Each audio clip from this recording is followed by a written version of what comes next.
आप में से कई माताएं ऐसी बैठी हैं, कई भाई ऐसे बैठे हैं, कई बच्चे, कई बेटियां ऐसी बैठी हैं, जरा कथा को सुन रहे होंगे तो उनके स्मरण में आएगा ये बात। जितने लोग आस्था चैनल पर सुन रहे हैं वो भी ध्यान लगाकर सुनना, और जितने लोग फेसबुक यूट्यूब पर सुन रहे हैं वो भी ध्यान लगाकर सुनना। कई लोग ऐसे हैं जिनके अंदर नेगेटिवता आती है।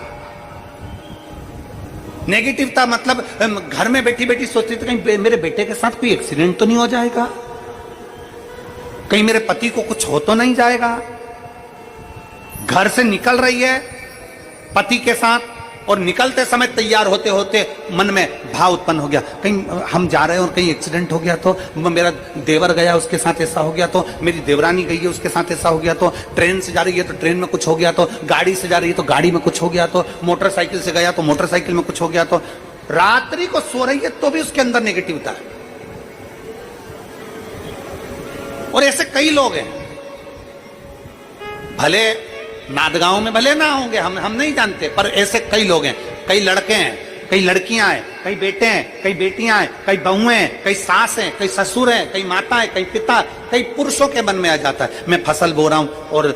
मुझे ऐसा लग रहा है कि बिल्कुल नहीं होगी, अब की बार तो पीक आएगी नहीं, अब की बार तो ऐसा होगा। नेगेटिव मंदिर में बैठी है तो भी नेगेटिव आ रही है, उसको लग रहा है कि कुछ गंदा, उसको गंदा समझ में आ रहा है, उसको लग रहा है कि कुछ गंदा है। पूजन करने बैठी है, देवी जी की आराधना कर रही है, भगवान की भक्ति कर रही है और उसके चित्त वृत्ति में कुछ गंदा आ रहा है, कुछ गंदे विचार आ रहे हैं, गंदी सोच आ रही है।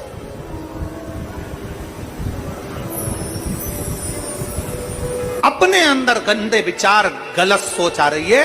शिव महापुराण की कथा कहती है, शंकर भगवान का चरित्र कहता है, हफ्ते में एक दिन ऐसा बनाओ अपनी चंद्र नाड़ी को मजबूत करने का प्रयास करो। जब तुम्हारे गलत विचार आ रहे हो ना, गलत सोचने में आ रहा हो, उसके साथ ऐसा नहीं हो जाए, मेरे पति गए उनके साथ ऐसा नहीं हो जाए, मेरा बेटा स्कूल जा रहा है उसके साथ ऐसा नहीं हो जाए, मेरे साथ में ऐसा नहीं हो जाए, जरा सी हाथ दुखा तो लगा कि कहीं मुझे बड़ी बीमारी तो नहीं हो गई, जरा सा एक छोटी सी भी फुंसी हो जाए ना, एक छोटी सी भी गांठ आ जाए शरीर में तो ऐसा ना लगने लगे कि मुझे कहीं कैंसर जैसा रोग तो नहीं हो जाएगा, कहीं मुझे बड़ी बीमारी तो नहीं हो जाएगी, कहीं जरा सा किडनी में दिक्कत आई, पानी पीने में दिक्कत आई, कहीं आंखों में दिक्कत आई तो कहीं बड़ी बीमारी तो नहीं हो। नेगेटिवता, गलत सोच, गलत विचार, गलत दृष्टि। ऐसे कई लोग हैं जिनकी सोच में ये गलत चीजें आती रहती हैं। और प्रयास करना पितृपक्ष की, आज रवि प्रदोष की इस कथा को सुनकर प्रयास कर देखना क्या करना है हमको। अगर ऐसे गलत विचार आ रहे हैं, गलत सोच आ रही, गलत दृष्टि आ रही, गलत विचार हमारे भीतर आ रहे हैं, गलत सोच हमारे भीतर आ रही है, तो एक काम करो, एक बेलपत्री लीजिए,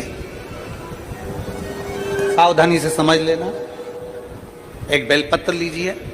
और उस बेलपत्र की ये जो दो डंडी है और एक बीच की डंडी है, इसके मध्य की जो जगह है, चैनल वाले अगर दिखा रहे होंगे तो आप लोगों के स्मरण में होगा, बीच की पत्ती और ये दो पत्ती के बीच में जो जगह होती है, इस बीच वाली जगह पर पीला चंदन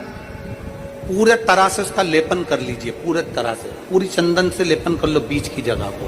बीच वाली पत्ती, दो पत्ती, उसके बीच की जो जगह है उसमें पीले चंदन का लेपन कर लीजिए। हफ्ते में एक बार